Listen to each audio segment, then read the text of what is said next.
പ്രതിസന്ധിയിലുഴലുന്ന rubber കർഷകരെ കേന്ദ്ര ബജറ്റിൽ പാടെ അവഗണിച്ചതായി ആക്ഷേപം. റബ്ബർ മേഖലയ്ക്ക് കൈത്താങ്ങാവുന്ന ഒരു പ്രഖ്യാപനവും ബജറ്റിൽ ഉണ്ടായിരുന്നില്ലെന്നും കർഷക കൂട്ടായ്മകളെ ചേർത്ത് പ്രതിഷേധങ്ങൾ സംഘടിപ്പിക്കുമെന്നും റബ്ബർ കർഷകർ അറിയിച്ചു.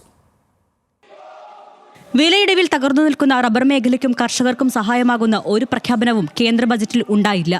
റബ്ബർ എന്ന വാക്കുപോലും ബജറ്റിൽ ഉണ്ടായിരുന്നില്ലെന്നും റബ്ബർ കർഷകരെ പാടെ അവഗണിക്കുന്ന നിലപാടാണ് കേന്ദ്ര സർക്കാരിന്റേതെന്നും കർഷകർ ആരോപിക്കുന്നു. റബ്ബർ എന്നുള്ള വാക്കുപോലും ഈ ബഡ്ജറ്റിൽ ഉണ്ടായില്ല എന്നുള്ളത് ഇവിടുത്തെ റബ്ബർ കർഷകരെ സംബന്ധിച്ചിടത്തോളം ഏറ്റവും പ്രതിഷേധാർഹമാണ്. ഇന്നിപ്പോൾ ഉൽപ്പാദനം ഏറ്റവും കുറഞ്ഞു നിൽക്കുന്ന സമയമാണ്.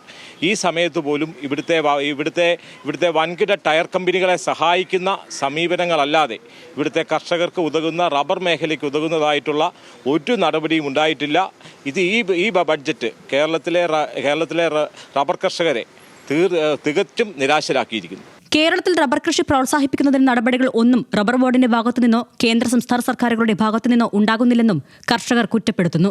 അതേസമയം വടക്കുകിഴക്കൻ സംസ്ഥാനങ്ങളിൽ റബ്ബർ ഉൽപ്പാദനത്തിനായി വലിയ നിക്ഷേപം നടത്തുന്നുണ്ടെന്നും കർഷകർ ചൂണ്ടിക്കാട്ടി. നിലവിൽ 182 രൂപ മുതൽ 184 രൂപ വരെ മാത്രമാണ് ആഭ്യന്തര വിപണിയിൽ റബ്ബറിന്റെ വില. ഉൽപാദന ചെലവിന് ആനുപാതികമായി വില ലഭിക്കാത്തതിനാൽ നിരവധി കർഷകർ ഇതിനോടകം റബ്ബർ കൃഷി ഉപേക്ഷിച്ചു കഴിഞ്ഞു. വൻകിട ടയർ കമ്പനികളുടെ ചൂഷണവും സർക്കാരുകളുടെ അവഗണനയും തുടരുന്നതിനിടെ ബജറ്റ് പ്രതീക്ഷ കൂടി അവസാനിച്ചതോടെ കർഷക കൂട്ടായ്മകളെ ചേർത്ത് പ്രതിഷേധങ്ങൾ സംഘടിപ്പിക്കുമെന്ന് കർഷക നേതാക്കൾ അറിയിച്ചു. ന്യൂസ് മലയാളം, കോട്ടയം.